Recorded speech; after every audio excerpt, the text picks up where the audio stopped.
Okey, terima kasih. Kabarnya talian kita jam seketika kerana ramai pemanggil yang berusaha untuk mendapatkan kita. Dan rasanya kita akan terus bersama dengan Ustaz Fatul Bari.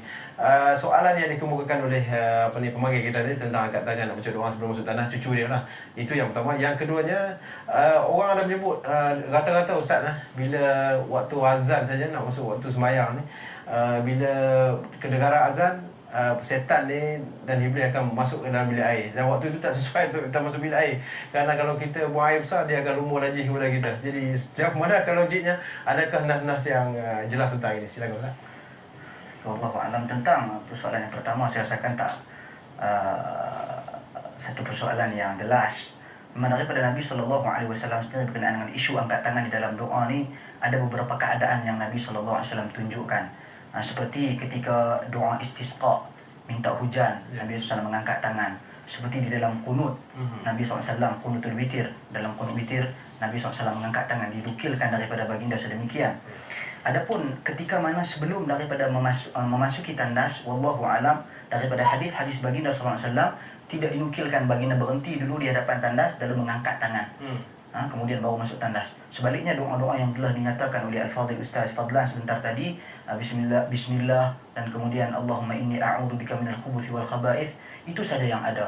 Adapun perbuatan mengangkat tangan, wallahu alam, tidak dinukilkan daripada baginda. Kerana kita bukan sahaja mengambil perkataan baginda sebagai contoh, kita juga mengambil perbuatan baginda sallallahu alaihi wasallam sebagai contoh dan ikutan. Manakala soalan yang kedua berkenaan dengan waktu azan, sebenarnya teori dia mudah saja. Teori dia mudah. Memang dinyatakan di dalam hadis Nabi SAW, syaitan suka mendiami tempat-tempat yang kotor, tempat-tempat najis dan sebagainya. Manakala ketika azan, dinyatakan di dalam hadis yang lain, syaitan dilari. Ketika mendengar azan, syaitan dilari. Adapun ke tempat mana dia lari, wallahu a'lam, ini tidak dinyatakan di dalam hadis-hadis baginda SAW. Jadi kita tak boleh nyatakan bahawasanya syaitan ni oleh kerana tempat dia tempat najis, tempat kotor, bila bunyi azan dia lari ke tandas. Sebab ini satu perkara yang ghaib. Kita tidak dimaklumkan tentang perkara ini oleh Allah Subhanahu Wa Taala dan Rasulnya sallallahu alaihi wasallam. Jadi syaitan ke mana ketika azan kita tak tahu. Kemudian saya tarik tadi satu di antara isu tadi yang disebut, bila masuk dalam tandas, ketika mana dengar azan syaitan lari masuk tandas dan syaitan lumurkan kita dengan najis-najis. Ini menyebabkan sebahagian daripada masyarakat kita diberi i'tiqad kita perlu pakai tudung kepala. Jadi memang ada satu hadis daripada Nabi sallallahu alaihi wasallam dinukilkan daripada baginda, diriwayatkan oleh Al-Imam Al-Baihaqi di dalam sunannya. Sesungguhnya Nabi sallallahu alaihi wasallam apabila baginda masuk ke tandas, ghatta ra'sahu, Nabi tutup kepala baginda. Tetapi hadis ini dari sudut kedudukannya, statusnya di sisi ulama hadis seperti yang dinyatakan oleh Ibnu Hajar Al-Asqalani dan ulama-ulama yang hadis selepas daripada mereka, kedudukannya lemah.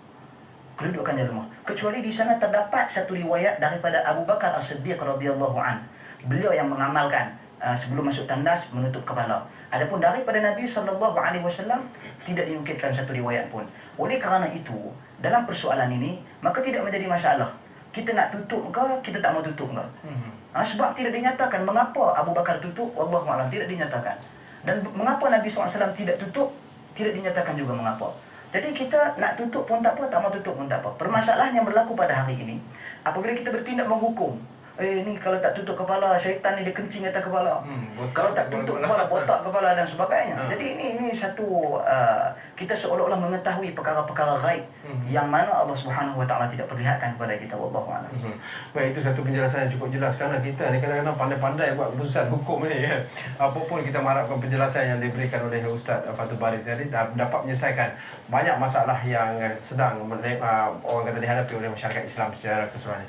Baik Ustaz Fadlan, kita sebenarnya dah sampai ke hujung. Kalau kita lihat secara keseluruhannya, kepentingan perbincangan kita ni kepada masyarakat umum, khususnya kepada umat Islam seluruhnya, pastilah kebersihan ini dituntut oleh Islam dan cara hidup kita adil. Dan mungkin Ustaz dapat kupas sikit sebanyak tentang apa yang kita perbincangkan pada malam ini. Silakan Ustaz. Terima kasih saudara pengerusi. Apa yang boleh saya rumuskan untuk malam ini ialah kita sebagai umat Islam, kita kena pentingkan dua perkara yang berkaitan dengan kesucian ataupun at-taharah. Pertama ialah kesucian rohani.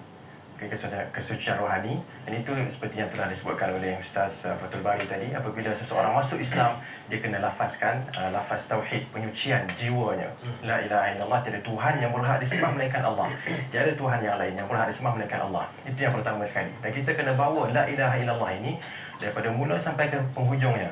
Daripada mula kita masuk Islam, seterusnya dalam kita melaksanakan Islam, dan juga bila kita nak mati nanti, maka akhiru kalamihi la ilaha illallah, siapa yang kalimat terakhirnya ialah la ilaha illallah, dia akan masuk syurga. Jadi kesucian itu, kesucian rohani mesti wujud dalam diri kita, tidak melakukan apa bentuk syirik pun. Dan yang kedua ialah apabila seseorang itu seorang muslim dan mukmin yang suci dirinya, sepatutnya perkara tersebut dapat keluar, dapat dilihat.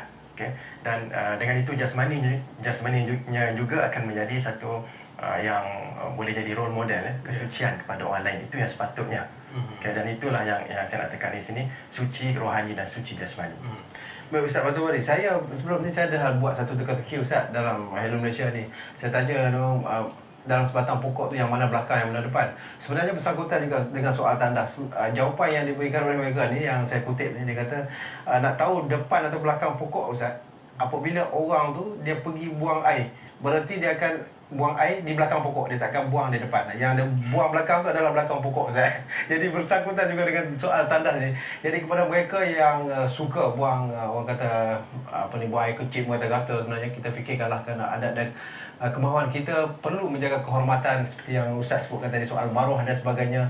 Kebersihan umpamanya kita harus titik beratkan juga. Jadi mungkin kata-kata terakhir pada Ustaz Fathul Bari dalam perbincangan kita. Silakan Ustaz.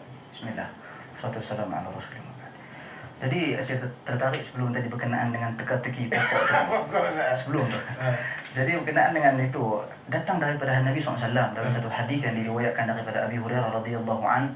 Kata Nabi SAW, ittaqu al-la'inain, iaitu takutlah kamu daripada dua kelompok yang dilaknat oleh Allah Subhanahu wa taala.